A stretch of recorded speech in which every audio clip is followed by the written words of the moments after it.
lepaskan. Selanjutnya saya persilahkan kepada pemateri kedua untuk memaparkan materinya.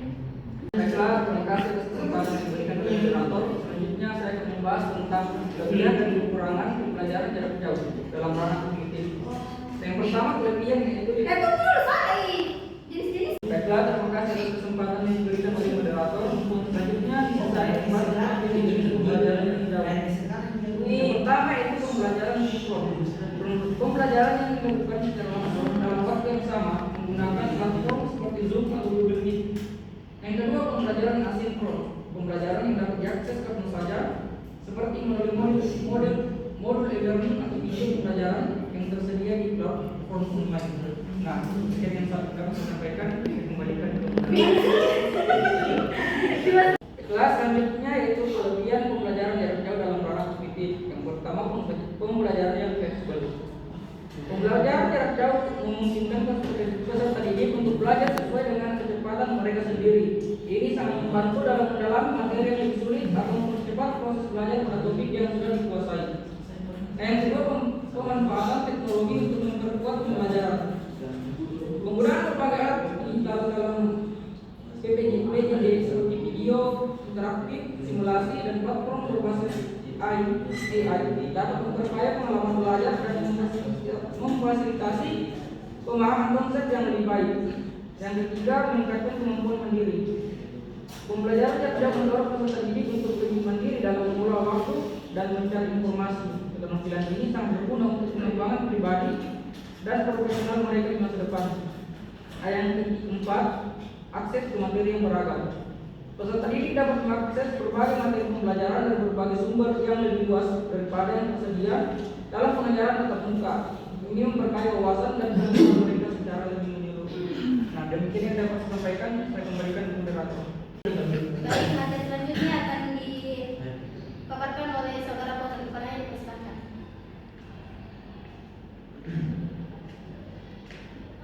Selanjutnya adalah kekurangan pembelajaran jarak jauh dalam ranah kognitif. Yang pertama ialah terbatasnya interaksi sosial.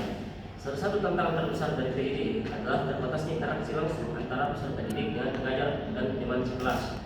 Interaksi sosial ini sangat penting dalam mengembangkan keterampilan sosial dan kemampuan kolaborasi. Yang kedua ialah kesulitan dalam mengukur pemahaman. Sistem PJJ kadang kesulitan dalam mengukur pemahaman peserta didik secara mendalam karena ketergantungan pada tes online yang seringkali tidak mampu menangkap proses kognitif yang kompleks. Ini berisiko mengurangi kualitas evaluasi pembelajaran. Yang ketiga, keterbatasan akses teknologi. Meskipun PJJ membuka akses pendidikan yang lebih luas, beberapa peserta didik masih menghadapi kesulitan dalam mengakses terhadap perangkat teknologi yang memadai, seperti komputer atau koneksi internet yang sama. Dan yang keempat ialah potensi kelelahan digital. Pembelajaran yang dilakukan sepenuhnya secara online dapat menyebabkan kelelahan digital yang berdampak pada konsentrasi dan kualitas belajar.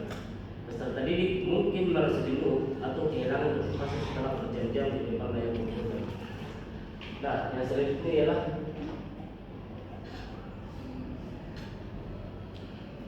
pengembangan peran efektif dalam pembelajaran jarak jauh. Yang pertama, menghargai pentingnya sistem pembelajaran jarak jauh. Salah satu capaian efektif yang perlu dikembangkan dalam pembelajaran jarak jauh adalah sikap menghargai pentingnya sistem tersebut dalam meningkatkan akses dan pemanfaatan hentian.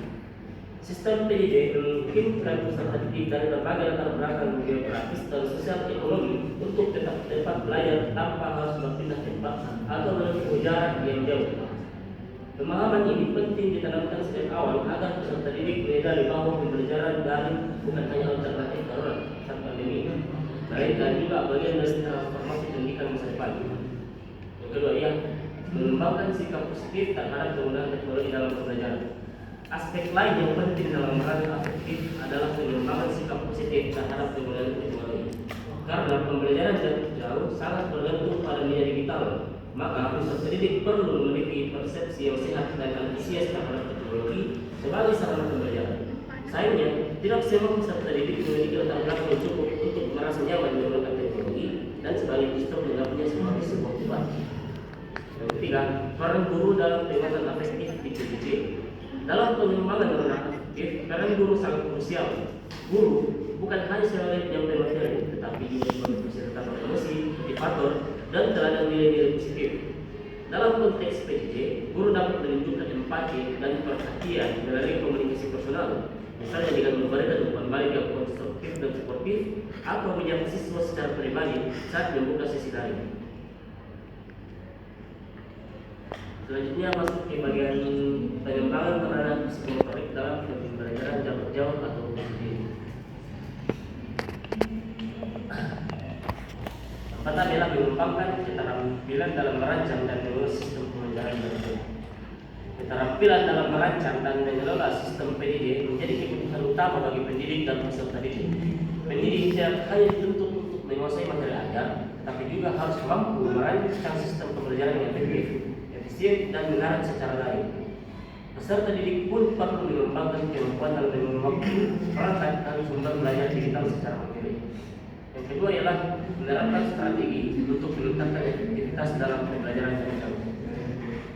Selain mampu merancang sistem, peserta didik dan pendidik juga perlu memiliki keterampilan dalam menerapkan strategi-strategi pembelajaran yang efektif agar hasil belajar maksimal.